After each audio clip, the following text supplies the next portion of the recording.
Okay. All right. We look like we got the Facebook Oh, Live now it's going. on Facebook. Excellent, excellent.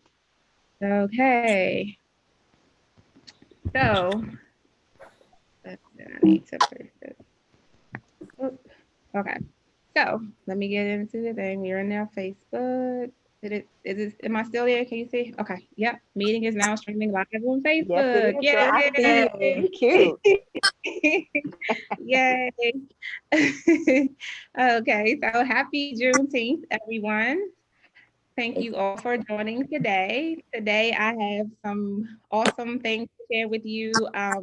Anyone who knows me knows that I'm really big on this quest for wealth and sharing knowledge and selling and things of that nature. I believe that one of the best ways to do that is through real estate, of course, because I'm a real estate agent and I've seen what real estate has done for me, my clients, and others. So I'm very big on real estate as well, but there are other things that affect where you are with sorry, with there are other factors that take into consideration, such as credit, because you have to get your credit in order to get a house, and as well as businesses and things of that nature, and through investment, wealth building, different strategies. So I brought to you today not just me, but also Tina Smith from the Financial T to help you with your wealth building, and Corinne Hamilton from Cure My Credit Score to help you with getting good credit in order to leverage some of that wealth. So these two ladies, we're just going to have some dialogue, and we wanted you to chime in. If you have questions, please post them in either the Zoom chat or the Facebook chat, and we would like to address some of your questions. And then as well, you, they are available to talk to you offline because, again, one of the things that I've noticed is that a there are stigmas sometimes with finding out what you should do. You don't know what to do. You kind of feel lost, and you need assistance, and you want to talk about it in private. So I want part of this to start erasing some of the stigmas or fear that people have, for us to have open dialogues, so that it becomes more commonplace and not um, fear, to erase all of that so that we can get past and these barriers.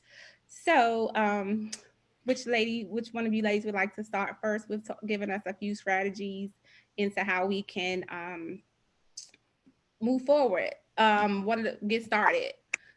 If I'm a novice, I have no idea on what to do in order to. I'll start with Corinne. If I I was have going no to say, let idea, Tina go first. And I was thinking the whole process starts with making sure your credit is straight. So I was thinking about you Oh, too. Yeah. I'll be talking a lot, though. But so I don't mind. I I don't do. mind. Yeah, I definitely think it starts with the credit. So we can start with credit. We can start with the credit, but all of it kind of goes hand in hand at some point. All So right. I'm going to hand over to Corinne from Cure My Credit Score, and then we'll come back. And again, if you have any questions, please put them in the chat. And here you go, Corinne. Yeah, thank you. Thank you. All right. So, per our conversation, I was thinking about what I wanted to bring to the space, in addition to just talking about credit. And so I found these quotes about mistakes, and I'll start off by telling a story about my process in credit. Um, so I did everything you're supposed to do. Got a job, got a degree, went to college, went to the military, got out, make six figures, go buy all the stuff that you want. But without credit education, I really didn't know how to, and financial education, Miss Tina, didn't know how to sustain that, didn't know how to, what I was doing with what I had created. Okay, so I had a powerful vision to create wealth and some increase and improvement in my lifestyle, but didn't know how to manage it. So all of that changed. So I bought a house at a 740 credit score. Next thing I know, I have a 550, 580, 570.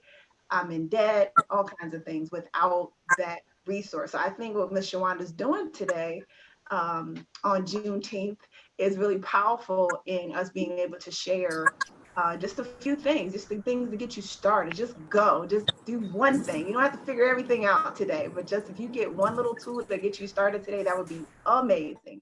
So mistakes have the power to turn you into something better than you were before. And I think I'm a better person for the mistakes that I've made and the lessons that I've learned from them. You cannot make that up. And we all make them. The difference is what you do after you make the mistakes, which is what we're going to talk about now. So if you've messed up your credit, let all that go. Just everybody, just let it all go right now. Because I hear every day the stories about what I did to mess up my credit, or who I allowed to mess up my credit, or who I co-signed for, da da da da. It's already done. So now what are we going to do? What are we going to do move forward? That's your power, is how you're going to move forward. So let's talk about I'm going to talk about how credit works really quickly. Your credit score is really diverse. There's 5 factors that are going to contribute to your credit. Take notes. The first most impactful one is going to be your payment history. And so lots of people have lots of emphasis on inquiries, but actually the most important part of your credit is your payment history. Specifically in getting to Ms. Shawanda to purchase a home, they want to see a story that you're able to keep your payments up. That, so if you're not keeping your payments up with a $300 card, are you really going to keep your payments up with a $300,000 home? So think about that. If you were loaning to one of your cousins, you'd want to see some payment history. Like, what is your likelihood to pay me back? So that's how poignant that area is, payment history. One of the tools I have for that in my little budget land is to put it on auto pay. So as many things as you can put on auto pay so you're not thinking about it, but that you're budgeting and you know that those funds are there, put them on auto pay. Next is your debt ratio. So this is a really important part. You want to have low utilization. You don't want to look like a risk credit-wise when you get to the lender. To purchase your home, like you have too many things going on to balance owning this home. Okay, so your story needs to show that you're doing this in moderation and you're not running up a lot of debt compared to the amount of money you're making. So you want to keep your utilization low. What's low, Corinne? Somebody asked me that in the chat. What's low? You've probably heard 30%. You've probably heard 50%. I've heard it all. So anybody in the chat right quick got a number? Let me see. Nope, I don't see any answers. I gave you 5. Somebody said 4, 50%. 5, 4, 3, 2, 1. Okay, low is 10%.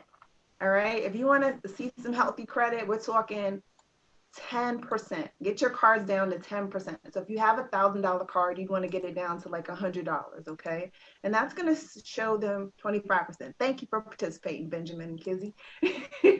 But 10% is good. So if you have $1,000 card, you want it at $100, and then you don't want it any lower than 1%. This is credit. You got to be using it to gain it. So no paying your cards off completely necessarily. Keep it between 1 and 10%. Practically, how are you going to do that? You go shopping, you buy $200 worth of groceries on your $1,000 card. As soon as possible, you want to be paying down that $100 back to the other $100, okay? Back to the minimum. Y'all faces don't look like that made sense. All right, let's use $150. So you have a $1,000 card, you spend $150 on the card. Not when the bill is due, like we've been used to doing, not at the end of the month, not on your next payday. But as soon as possible, if I spend money on Saturday, I'm trying to pay it down by Wednesday, okay? It's in my budget anyway, so it should be there, or I shouldn't be spending it. And that's my little trick that I do for myself. Anything above my 10%, I treat like cash. So before I even make a decision to spend that $50, if I ain't got it in my account, I don't put it on my card. We just gonna have to wait or figure something out, or eat peanut butter and jelly sandwiches. Karen, Corin, you came in swinging. I mean, you're hurting feelings already. But these are very, very good tips. Keep it real. No, and make it practical, because it really, more so going back to the mistakes, this is all mind games. So we're just trying to really transform some habits mentally to have us be successful financially and get us in these homes and keep us in these homes. We don't want foreclosures and, you know, your credit falling apart after you get in the home. So it's not just this one exercise of getting in the home, it's the holistic view of changing the life for yourself. And then in the fashion of Juneteenth, like changing the legacy for those that come after us by what you're doing now. You got to think big, you got to think bigger. All right, so we're going to keep that card between 1% and 10%. We're going to use our cash to utilize things over that 10%, and then don't pay the card off completely. Keep a little something on it, because that's the optimal thing to do for credit. If zero were the best place for a major credit card, then nobody would be making money.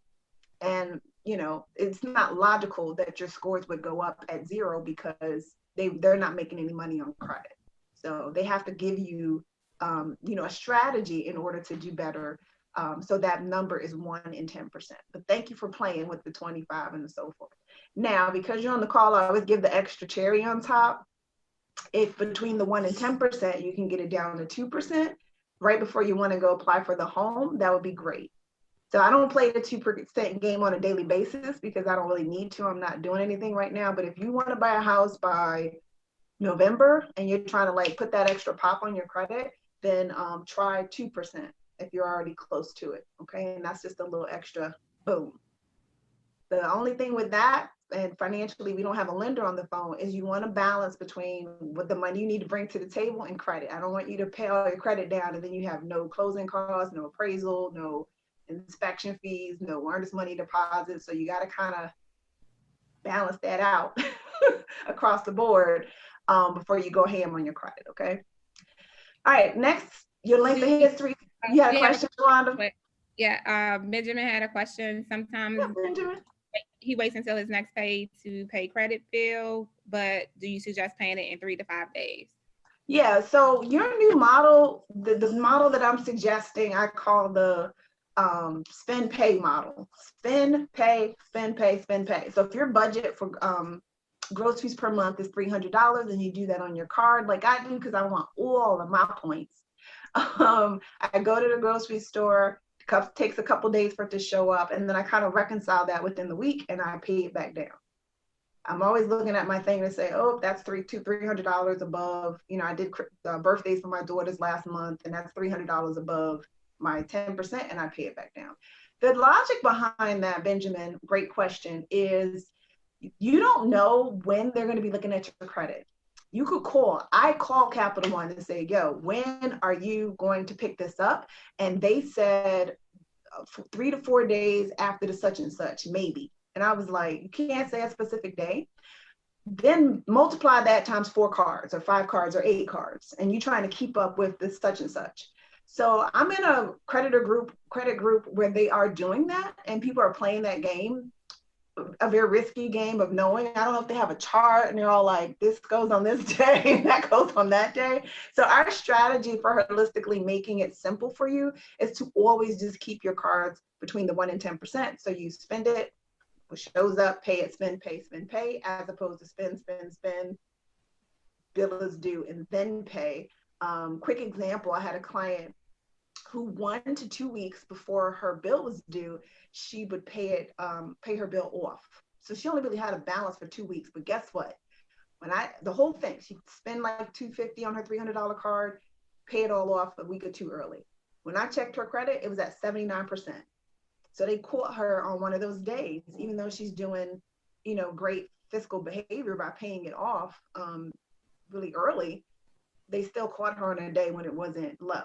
And you don't want to be that person. And you really don't want to be that person in the middle of a real estate deal, because it could take another 2 months before you can see that it was paid back down, right? So I know you looked at your credit, but like, I've been paid that down and it's not showing up. They can do rapid rescores and stuff, but they only do that once and they pay for it. So you let's just go in there. Let's make the situation easy. Shawanda's job easy, the lender's job easy, and your experience easy. 1% to 10%. Pay as soon as possible. Don't ever close your cards. The end of that. Keep your cards open forever. We don't want baby credit. Once again, we're telling a story. And so that book needs to be, have some frayed, like doggy-eared, like it's been read for a long time with multiple chapters. And if your credit has like one chapter and an intro statement, it's not telling a good story to the lender about who you are credit-wise. And so you want to keep those cards open for as long as possible. I'm 48. I was raised pay them off and close them. I don't know where that rumor came from, but it is not the truth, the light, or the way. Okay. Absolutely. The new credit accounts in life, keep your inquiries spread way apart. Very iterative, no more than 6 in a 6-month period. In the home buying process and the credit repair process, keep your inquiries to I don't apply for nothing until I talk to my team. Oh, I like that. I just came up with that. I don't apply for nothing until I talk to my team. Would you say, Ms. Shawanda? That is a true statement, is to make sure that you check first, because I've had people, okay, what were you applying for? Did you get something new? Or what just happened with what you applied for, the home buying process? Did you get new credit? Because all of those things come back again to light. All of that. And I'll speak a little bit on the behalf of a lender. In the whole process, you want to not be doing new things, not just from pre-approval to pre-qualification to whatever. Until you get a key in your hand and finish signing that paper, do not do anything differently. I just did a refinance, and the same thing. I followed those same rules. When they checked my credit, I didn't do anything different after that, to include not raising up my balances. So as soon as they say send my check mark, because that's really what it is, I didn't go, ooh, I got kind of approved. Let me go shop. Let me go this. Let me go run my cards up. Let me go apply for a Nordstrom's card because I'm good for this house. I didn't do anything until I finished signing that paper. And then I could kind of say, ooh, do I want to buy some more furniture or buy another car or something like that? So don't get happy pants about stuff. So many stories we've heard in our craft where that happens and the deal is dead. So we don't want to do that. That doesn't sound morbid, does it? No, I hope not. But we constantly, Sonia and I definitely get people that are like, I didn't know that. I wish I would have talked to you 2 days ago. I wish we would have had our appointment 2 days ago because I wouldn't have done blah. It's harder to fix. And then lastly, diversity in credit. Lots of folks are scared of credit. They don't want credit. Before we got online, I was looking at FOFO, and it's called, they got FOMO and they got all these other FOs, and it's fear of finding out. So lots of folks are fearful about finding out about their credit and fearful to have credit. Fortunately or unfortunately, you need credit to get a house. I have a person now that's trying to do a really big deal. They've got lots of capital, but they're stuck because of a few points on their credit. And so we're just praying and trying to work diligently to get her ready. But her credit is decent. It just needs to be a little higher in order to do that deal. So you've got to go ahead and let the lender pull your credit. You've got to be willing to add credit to your credit to manage, and we'll help you learn how to do that. So you need diversity in your credit. A minimum of 2 major credit cards, at least 1 department store card, and 1 installment account. And that would be like a home loan, a student loan, or a car loan. Okay. Any questions? I know I said all that really fast, but it was really fun. Yes. Yeah, you had rapid fire going on right there. Yeah. Oh, and then I always leave this out, but I love this part because somebody just called me with this like 10 minutes ago. Collections. So part of the deficit in most people's credit, including my own, is collections. Please just holler at me. Even if you're not working at me, let's talk about your collections and how you're going to address those. There is this misnomer. That's why I love you, Ms. Shawanda, for doing this, the education piece. There's a misnomer, a misunderstanding of people just wanting to pay off all their collections, and the collections are going to come off their credit, and their credit is going to shoot through the roof. And honey, like that lady with the commercial, that's not how any of that works. That's not how any of that works. In short, clearing up a collection on my little pie craft here, and I'm going to take it off so we can just see each other, is going to remedy only 35% of your credit. It's going to solve, or it's only affecting 35% of your credit, which is the payment part. So an open account is affecting 90% of your credit. So you want to take care of that $5,000 Navy Federal account with the $4,900 balance before you pay off a $5,000 old car or something. It might feel better and folks might stop blowing up your phone, but it's not the optimal thing to get you in your home to address your capital to those collections before you address your open debt and before you stash some money, which Miss Tina can get to tricks and trade for that. But you need some money on deck for those expenses that I mentioned. So you may spend all this money on collections that you could have kept for your deal, and it's not helping you. So give us a holler first. And I love when people say, thank you. I'm glad you called me right before I called Verizon and dropped $1,200 because I was just getting ready to do that tomorrow. Right. Yeah, call me first and we'll work it out. And there are some things that you do need to address really quickly. And 3 of those are apartment rent, student loans, and any type of judgments or things people are coming for you or getting ready to go to court. So those 3 things we definitely need to talk about. There are collections that do require your immediate attention, but in general, it's going to be, we can prioritize those differently and specifically talk to your lender about what you need to address when. I'm complete. Okay. Now we do have a question from Miss Ebony, and she's mentioning that you mentioned to never have a balance at zero, and she keeps one of her 2 credit cards at zero monthly, but she uses it twice a year, and that's like $40 worth of retail merchandise. How harmful is a balance of zero? She thought that a closed account would hurt more than a zero. Okay, so she's referring to department store cards. So that is a caveat. I can't give all the details, all the scenarios in one. So I just gave an overarching example, but that's a good, she's doing the right thing. So I'm assuming those are department store cards. So if you have a department store card like a Kohl's or a Home Depot or a gas card, those you can leave below 10%. And then you can also pay those off, but then you just want to use them once or twice a year so they don't close due to inactivity. Right. So she's doing the right thing with those. The credit cards, the MasterCard, Visa, the major credit cards, the MasterCard, Visa, American Express, you want those between 1 and 10%. Also the 2% rule only applies to the major credit cards. You don't need to put your Kohl's card at 2%. But those, she's right, those will close due to inactivity. So you just want to jump in a children's place and get a little sock or something, and then you'll find for the rest of the year. I just bought a little table for the office because I haven't used my Value City Furniture card in 9 months. And I put a little $100 something on it and put it on the payment plan, so it looks like it's being used. Good question, Ebony. Thank you. Oh, so keep doing what you're doing, Eb. Yeah, absolutely. Absolutely. Okay.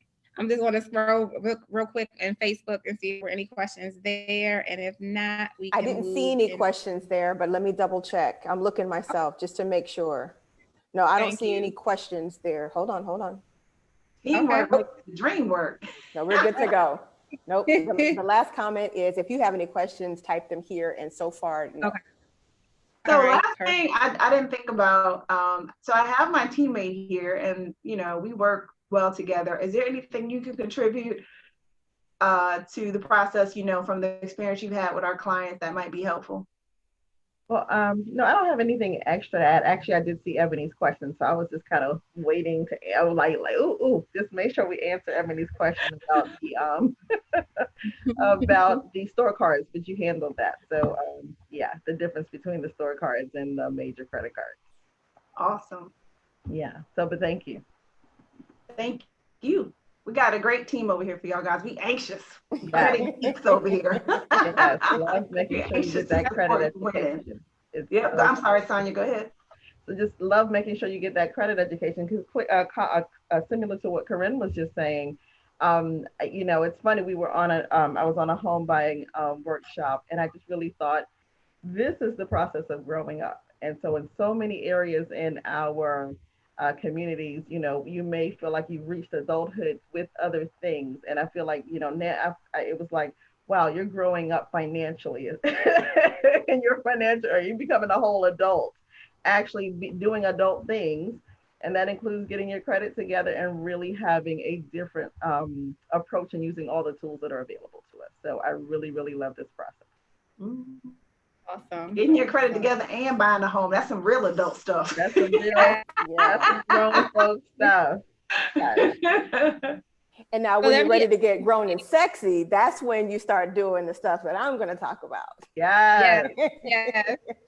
So I'm going to ask Corinne one question. So if there was something that your younger self wish you knew credit wise, what would you think would be the biggest thing if you could tell your younger self that you know now? Oh, that's a great question. I wish that this was a class. So my younger self, I wish I would have known about this pie. I got my first card at Hampton Howard, oh Lord, at Hampton University for $250. And I would have told myself either one, don't touch it until you learn what to do with it, or touch it and learn what to do with it. But I never even considered asking anybody what to do with it besides spending it. You know, I never said, hey, how do you handle this thing? You know, like if somebody handed me $1 million, I probably would have asked for backup or, you know, some tutelage or, and I'm going through that now with my kid where are we asking for support? And so I wish I would have asked for support with that card. And then how to move forward with that. Because that was 1990. That card would be 30 years old right now, but it's closed and it's overspent. And I ran it up in a week after I got it. And it took me 10 years to pay it off. And, you know, just all of that. So asking for help, you know, and leveraging information, I wish I would have did that. And Corinne, I think you bring up a good point, especially when we're talking about legacy. You're teaching your kids how to make sure that all this is, you know, in a way to where as your child goes and now wants to purchase a home or a vehicle or whatever the case may be, you know, your young person is already equipped, ready to go, so that we don't have to necessarily have these sessions like this when we're in our, you know, mid, you know, to upper 30s trying to figure this out. Those young folks are coming behind us and already prepared to do those big things. I think that's a great thing. I'm doing my son the same way. Oh, awesome. Yeah. Perfect. And we do have one more question from Ebony. She saw in the news that people are stealing children's credit online because of posting their school names, etc., for graduations. Do you advise that she freezes her child's credit score with the bureaus until he's older? I'm gonna look into that for you because contrary to that, one other great thing about youth is that you can start building their credit right now. So do you want to focus on building it or freezing it? You know, so maybe setting them up on some type of, this is just me off the cuff, like some type of credit monitoring, because that's a good way to go. Period. Freezing credit is kind of rough sometimes because it's hard to unfreeze it when you need to utilize it. I'm not sure how old your son is, but in some cases you can start building credit at 16. One other creditor I saw was 13, and then some are like 18. So you can add them to your cards. I just added my daughter to my cards after I got them healthy, not to my raggedy cards, like to the good 700 score cards. But I didn't give them to her. So I'd be more focused on building credit and then credit monitoring, kind of building those habits for yourself and your child, and kind of freezing their credit. But I will take a note to look into that for you, Ms. Ebony. Okay. Sounds good. So thank you so much, Corinne, for everything. And everybody's information is in both chat boxes if you want to reach them. And if you can't get to them, you can always get to me and I will get you over to Corinne and to Tina. And now we are going to move over to the wealth building, which is the grown and sexy part of of this. And I'm going to turn you over to Tina Smith now of the Financial Tea. Yes, hello everyone. It is so important for us to make sure that we do get our credit history together so that when we go into the home buying process, that we have the opportunity to get the best interest rate. What we do, we find that that makes our potential payments lower. And then when we have that situation, we can actually start looking at how to maybe even diversify our own portfolio. That doesn't always mean from an investment standpoint, that could be from any standpoint. So what we want to do to make sure that we actually prepare for the home, once you talk with the lender, you're approved, you find out that based on the advice that you've gotten today, that you've gotten a great interest rate, lower than possibly what you could have expected. So now you can start on a budget. And it's going to be important that, just like Shawanda said earlier, there's going to come some costs that may be surprising to some new homeowners. So it's important for us to have some money on the side to make sure that we are available for an appraisal. Sometimes I've seen that as low as $450, but then as high as $600. And so you want to make sure that if that process or that particular payment is not taken care of by whomever is helping you purchase the loan, you want to have that in your savings. I always also recommend having additional savings, because if you're anything like me, if I'm moving from a place that I rented, whether it be a townhome rental, whether it be an apartment rental, and I'm buying my new home, that furniture that was in the old place may or may not come with me. And if it does come with me, I'm probably taking some of that furniture and maybe putting it as basement furniture or maybe a spare bedroom furniture. So I'm saying all that to say that it might be an opportunity for you to be able to purchase furniture, but not necessarily on credit. But you may have an opportunity though, if your credit is really great based on the advice that you received today, then you might be able to leverage now your good credit and enjoy some 0% opportunities. Now, I 100% agree with what was said before concerning if you do things like that, you need to have that cash on deck. Totally agree. Because if you do take advantage of your excellent credit and you have that 0% for maybe 12 months, that 0% is only going to last those 12 months. Once you get to a point to where it now folds into the 13th and 14th month, you're going to see some charges that you wouldn't have expected and will make you cry, actually. So it's extremely important for you to have that money readily available. When my husband and I do those kinds of things and leverage our credit, what we found is we go into the deal. Case in point, we just bought some furniture from Lowe's. And just like what Corinne was saying, we had to refresh our Lowe's status because I think we were coming up on the point where they were going to automatically close our card. Normally about 2 years, they'll start closing our card on our behalf. But we went ahead and purchased some patio furniture. We had the money in the bank, but leveraged the credit that we had. So I'm making my payments of $72 a month to make sure that we made that. And so when the 12th month comes around, we've actually already paid the money that we have spent. So it's a matter of making sure that they're not making money off of us, but I like to call it taking home the layaway. Remember back in the day when you had, Walmart or Kmart and they had layaway and you couldn't take your stuff home until you paid that balance? That's not how it is today. So, but you want to make sure that you're responsible enough to make sure that as you are making these payments will absolutely be paid off before that 12th month or whenever the promotion is over. So you don't have those deferred charges, because again, it could really make you cry. So again, I do recommend having money on the side to make sure that as you are furnishing your home, you're ready. In some situations, you may even have to make earnest payments. These are payments that are made towards the closing cost process.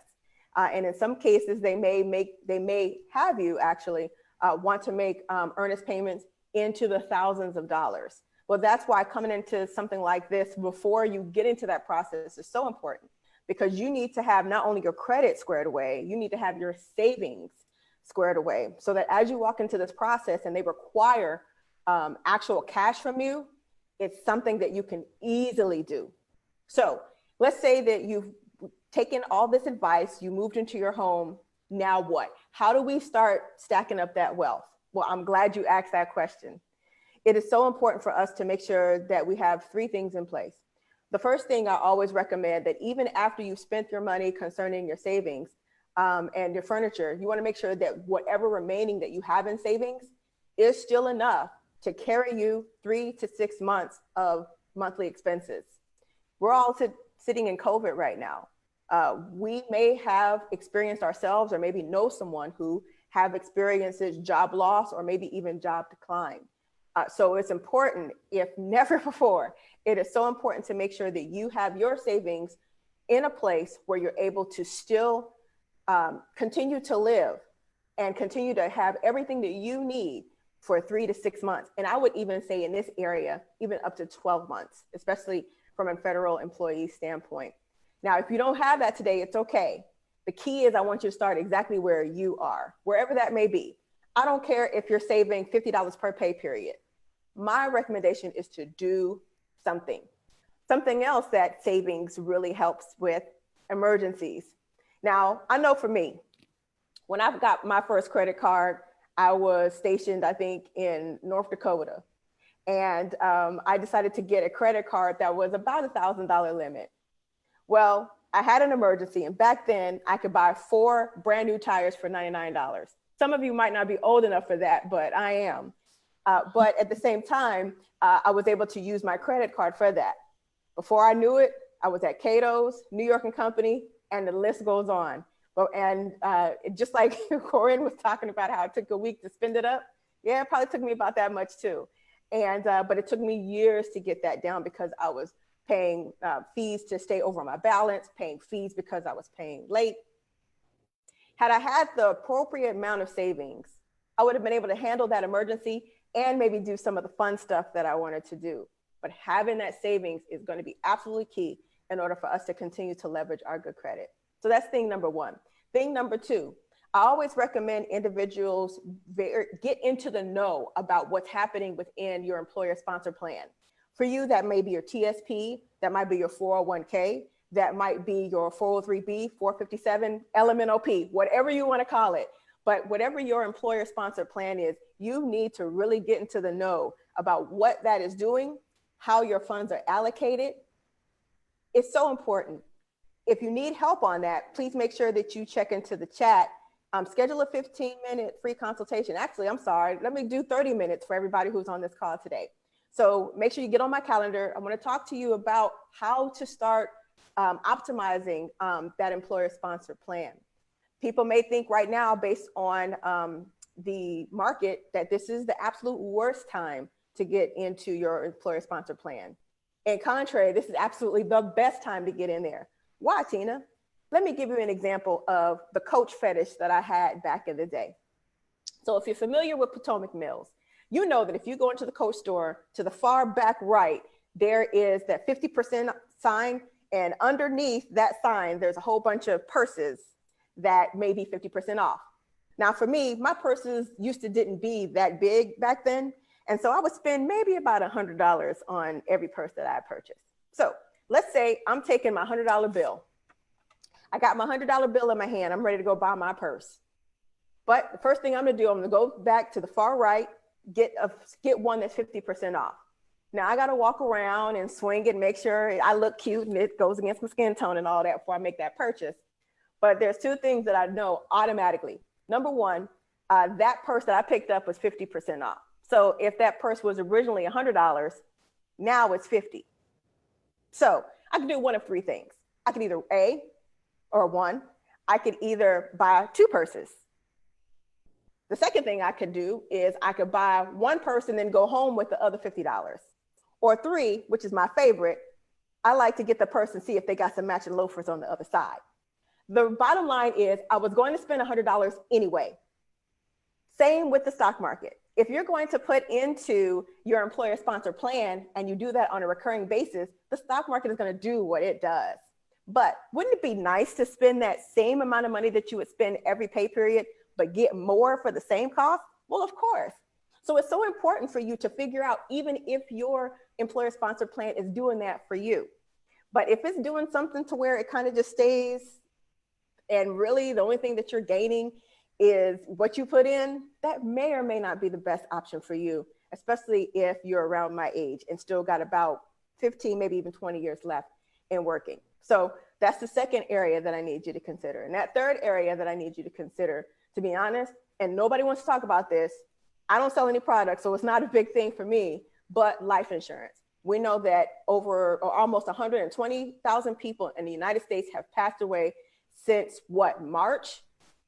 Right. This is not a game anymore. So it is so important to make sure that even if you have life insurance through your employer, if your employer lets you go, guess what you don't have anymore. You might not have that life insurance. It might not go with you.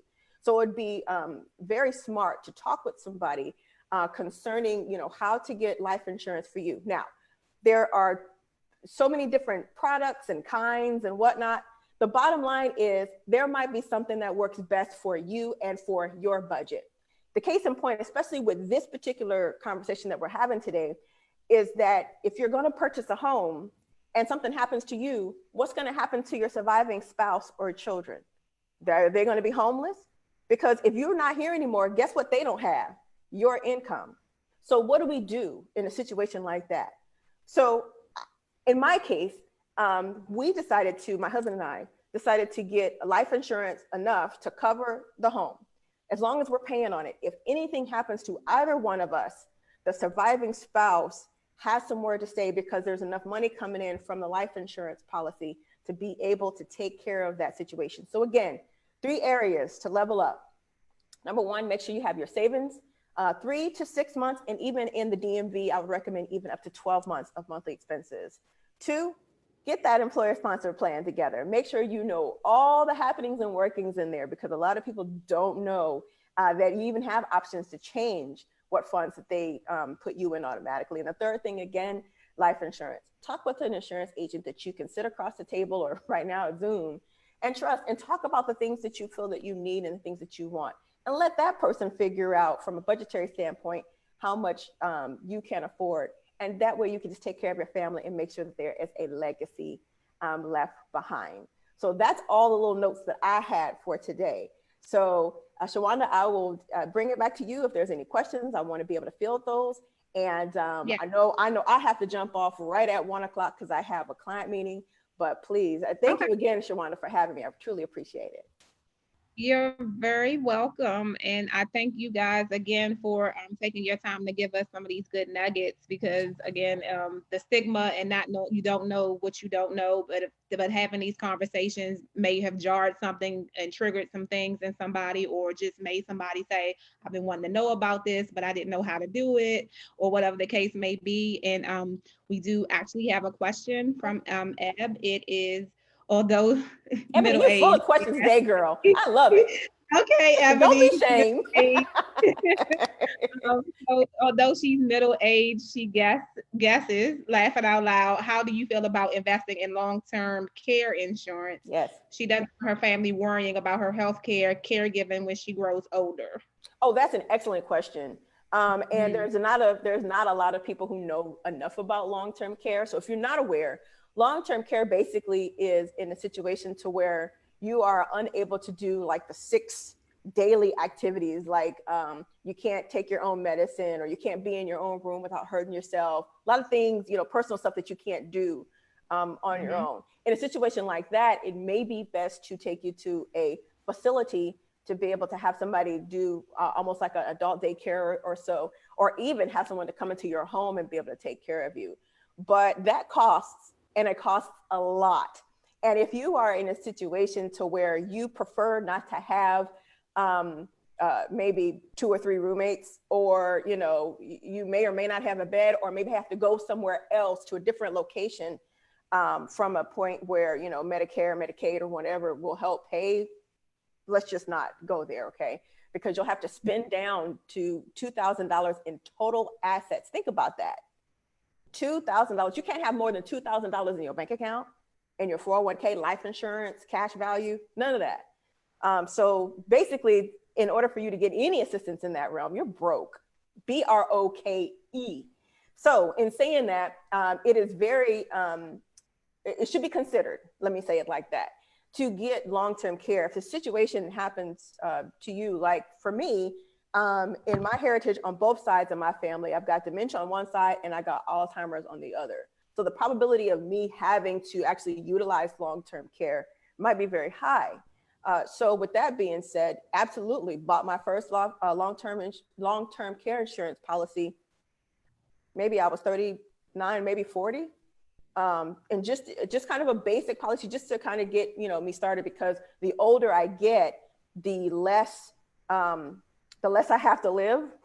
Makes sense, right? But the second thing to that is the less healthy I'll be. And so when it talks about long-term care, they go even deeper than life insurance. Now they're talking mobility, as in, you know, how soon before we need to use this and how soon before that person will actually die. So I agree with you about the consideration of thinking about long-term care and getting it as a middle age. I think this is the perfect time to consider that. And thank you for your question, Ebony. Yes, thank you, Ebony. And Benjamin asks, are long-term insurance policies tied into life insurance? That is an excellent question. The answer is yes and no. It depends on the kind of life insurance policy that you get. I do recognize that some policies carry what's called a accelerated benefits rider, and in which you can get money from your life insurance policy to pay for some things predicated on your health condition. And every rider has a bunch of conditions that will qualify you to get said money earlier than before death. So that could be leveraged and utilized as such. And then there might be some long-term care riders. I'm hearing about some products of life insurance that's coming out with actual long-term care riders. So that would be a good thing. So no, not all policies do, but you might be able to get some riders that allow you that benefit coupled with the life insurance policy. Benjamin, I hope that helps. Excellent. Okay, good. So since you're talking about policies, Yeah. my question is probably a whole entire another class, but if you have any overarching, just for exposure purposes, so I'm really into family banking, affinity banking, you know, velocity banking, and trying to study those types of things and the use of insurance policies to leverage cash benefits as opposed to death benefits, because we are very concerned about death benefits, death, how my family, how everybody else is going to be doing. Yeah. But my path has been to figure out what I'm doing with the time and the wealth and the legacy that I'm creating while I'm here. So I do have a insurance policy in case I die, but I'm also working towards having leveraging policies for wealth in our family. And we're already taking advantage of that, but what is your short thing about that? Sure. And I actually have a personal story about that, because I think depending upon what agent you talk to, some types of insurances are demonized. And I laugh, but that couldn't be further from the truth. Every type of policy could be different depending upon the situation. So in what you're talking about, I believe, is more of a cash value kind of policy. Those happen to be some of my favorites as well. Me personally, I have some whole life in which, you know, you're able to, and so if you don't know the differences between the two quite quickly, whole life is the kind of insurance that you have the same premium for life. As long as you're paying the premium, upon your expiration, that money will now come into your family's hand. Versus a temporary policy, the temporary policy is only going to last for either A, how long you're going to work for that particular agency, or B, if you have some that you bought on the market 10, 20, maybe even 30 years. But upon that expiration date, there's one or two things that's going to happen. They're going to either A, say, okay, well, if you're not going to continue to pay, you're out of here and we're going to kick you off this policy. Or two, hey, you know, Corinne, we're going to be able to continue to insure you, but instead of you paying this little bit, now you're 30 years older and it's going to be something super huge. And so now if you can't afford that, you're done. So, but each type works depending upon, you know, your situation. But for me personally, I started my life insurance portfolio when I was 25. So I was able to start getting some, you know, really whole life quality insurance policies at a younger age because I was young and healthy and can afford, you know, that at the time. But since I've actually used some of my cash value while living. So as an investment property owner, that's a loan that I could take out against the cash value. Now it's up to me if I ever want to pay any of that cash back.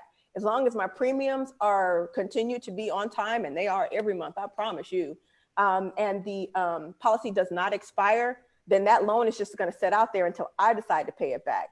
Now, every year I do get a notice saying that I need to pay the interest rate or interest charges. I'm writing that check and I'm moving on with my life, because if there's anything that happens to my family, whatever my face value was minus that loan is what my family still gets.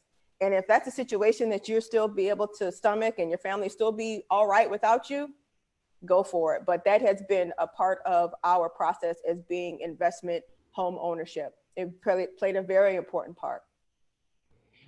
All right. Thank you so much. And I'm going to ask you what I also asked Corinne, which is what, now that you know all that you do know, what is one of the most important things that you wish you would have known when you were much younger? Well, I'm blessed to say that I've had a financial coach and advisor in my life since I was 25 years old. But I absolutely blew it before then. So I would say to even the younger self, so let me talk to the person that went to the military at 18. I would say to that person to come in with the mindset that one day you'll leave the military. Because once you're in the military and you depend upon that first and 15th check, that check actually goes away when you leave. But you don't want to be pigeonholed, if you will, to continue to do a job, regardless military or not, that you don't just want to do anymore. You want to have that financial freedom to be able to walk away at any given moment. And so I think to the younger person, to the younger me, I would say, walk into this career planning to leave it. Because when you do leave it, you're going to want to do something that you want to do, something that you're passionate about. Now, I'm thankful that finally, after the 20 years of my military service, I was able to walk away and do what I wanted to do and be financially, prepared. I mean, it took some planning on me and my husband's part to do, but we did it and still doing it. But that younger person, go into that career with a plan, with a strategy to build your finances up enough to leave at any given moment. Wow. That was juicy. That was Thank you. That was powerful. That was really powerful. And I again can't thank you guys enough for sharing some of these nuggets. Hopefully, people will take advantage of your services so that they are able to meet whatever goals they have. I know everybody doesn't want to buy a house. I get it. That's right. Thing, but you may want to start a business. You may need business credit. You may need personal credit. You may want to, whatever your goals are, even if it's just something that's just like buying a car without paying an astronomical amount for it.